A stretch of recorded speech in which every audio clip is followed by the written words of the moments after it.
മോനെ, എന്തോ എന്നാ സാർ? ഇന്ന് കോളേജിലെ ആദ്യത്തെ ദിവസമാണ്. നമ്മൾ ഡെയിലി ടി വിയിലും മൊബൈലിലൊക്കെ വരുന്ന വാർത്തകളൊക്കെ കണ്ടില്ലേ?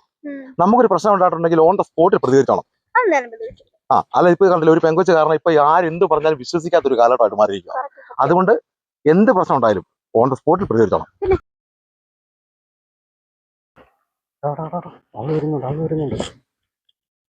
അയ്യേ, ഈ 14 വയസ്സുള്ള കൊച്ചിനാണ് നീ 5 കൊല്ലമായിട്ട് നോക്കിക്കൊണ്ടിരിക്കുന്നത്. ഇത് പോത്തോ കേസാ. ഞാനില്ലേ, ആ അങ്ങനെയാണെങ്കിൽ എൻ്റെ ഒരു ഐഡിയ ഉണ്ട്. അവളെ നടന്നു പോകുമ്പോൾ ഞാനൊരു ബൈക്കുമായിട്ട് വന്ന് അവളെ ഇടിച്ചിടാം. നീ അപ്പൊ പുറകെ വന്ന് അവളെ രക്ഷിക്കണം. ഫ്രഷ് അല്ലേ? അത് വേണ്ട. എൻ്റെ വേറൊരു ഐഡിയ ഉണ്ട്. ഇത് ഫ്രഷാ. ഞാൻ അവളുടെ മാലയും പൊട്ടിച്ചോണ്ട് ഓടുന്നു. ഏതോ ഒരു വളവിലോ തിരുവിലോ എത്തുമ്പോഴത്തേന് ആ മാല നിധിയിലോട്ട് വരും. നീ അത് അവൾക്ക് കൊണ്ട് കൊടുക്കും. അവള് സിമ്പതിയായിട്ട് സെറ്റാവും. വീണ്ടും ഫ്രഷ്. നീ ഒന്നും ഉണ്ടാക്കണ്ട, നീ എൻ്റെ കൂടെ നിന്നാ മതി, ഞാൻ ചെയ്തോളാം കേട്ടാ.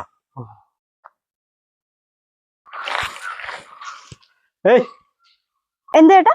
നിന്റെ ഒരു 100 രൂപ കയ്യിൽ നിന്ന് പോയിട്ടുണ്ട്. എന്റെ അല്ല ഏട്ടാ, ഞാൻ പൈസ ഒന്നും എടുത്തിട്ടില്ലായിരുന്നു. എന്റെ അല്ല. അല്ല അറിയാ, ഫ്രഷ് ഐഡിയ.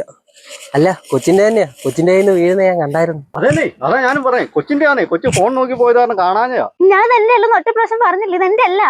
ഈ 100 രൂപ കൊച്ചിന്റെ തന്നെ. ഞാൻ ഇവനും കണ്ട കൊച്ചിന്റെ 100 രൂപ പിടിച്ചേ. അതെ, കൊച്ചിന്റെ തന്നെയാ. മേടിച്ചു. ഇത്രയും സൽസ്വഭാവിയായ ഒരു പയ്യനെ ഇവിടെ കാണാൻ പോലും കിട്ടത്തില്ല. മറ്റൊരാളുടെ 1 രൂപ പോലും ആഗ്രഹിക്കാത്തവനെ. ചേച്ചിക്കൊന്ന് ചേച്ചിയോട് പറയണം. അല്ല, അതെന്തിനാ ചേച്ചിയോട് പറയുന്നേ? അല്ല, ഇത്രയും സൽസ്വഭാവിയായ ഒരു പയ്യനെ ആരും അറിയാതെ പോകണ്ടെന്നോർത്ത് പറഞ്ഞതാ. ഞാൻ ശരിക്കും പൈസ ഒന്നും എടുത്തിട്ടില്ല. എന്റെ അല്ല. ഇത് നിന്റെ പൈസ, ഇത് നീ മേടിക്കുക, അല്ല ഞങ്ങൾ ഇവിടുന്ന് പോകത്തില്ല. ശല്യമായല്ലോ. എന്താ ഇപ്പൊ എന്റെ കാശിലാണോ? ആർക്കറിയാം. വീട്ടിൽ പോയി ചേച്ചിയോട് പറയണം കേട്ടോ. അത്രയ്ക്ക് മാന്യനായതുകൊണ്ടാ. ഞാൻ പറയാതിരിക്കൂ. നമ്മൾ അത്രയ്ക്ക് ആക്ടിങ് അല്ലായിരുന്നു. നിനക്കെന്ന് കുഴിമന്തി ഞാൻ മേടിച്ച ഒരാളിയാ. മോളെന്താ എത്ര താമസിച്ചേ? ഒന്നും പറയണ്ട പപ്പ. ഇത് കണ്ടോ, ഒരു 100 രൂപ നോട്ട്. ആ വഴി കിടന്ന് 2 ചേട്ടന്മാർ എന്റെ അക്കൗണ്ട് എന്റെ കയ്യിൽ ഇവിടെ 100 രൂപയുടെ നോട്ട് വരുന്നത്. ഞാൻ പറഞ്ഞെന്ന് എന്റെ ഉള്ളത്. അതാരാ അവന്മാരെ?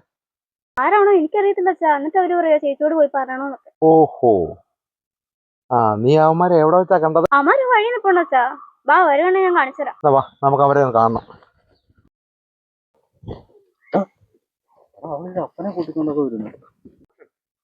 ഇനി കല്യാണം ആലോചിക്കാൻ വല്ലോ ഉള്ള വരവാണ്. പോറാന്ന് അങ്ങനെ ആരാന്ന് അറിയോ? എടാ, പോലീസുകാരനാടാ. ഇപ്പൊ സസ്പെൻഷന്റെ ഉള്ളി. പോലീസുകാരൻ? നീയൊക്കെ ഈ നാട്ടിലെ നന്മകരങ്ങളല്ലേടാ. കൊച്ചിന്റെ ഈ കാശ് നീ തിരിച്ചു കൊടുത്തു, പക്ഷെ ബാക്കി പൈസ എന്തിയടാ? ബാക്കി പൈസ കൊച്ചിന്റെ കയ്യിൽ നിന്ന് പോയതേ 1100 രൂപയാ.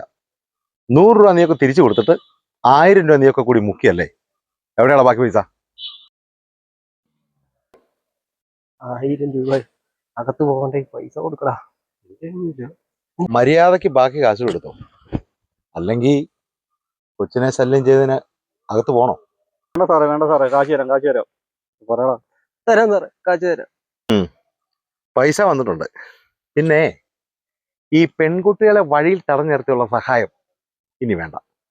പൊക്കോണം. പൊക്കോ. മേലെ ഈ വഴിക്ക് കണ്ടുപോരുത്. കൈക്കൂലി മേടിച്ച് സസ്പെൻഷനില്ല, എന്നിട്ട് ആർത്തി തീർന്നില്ല.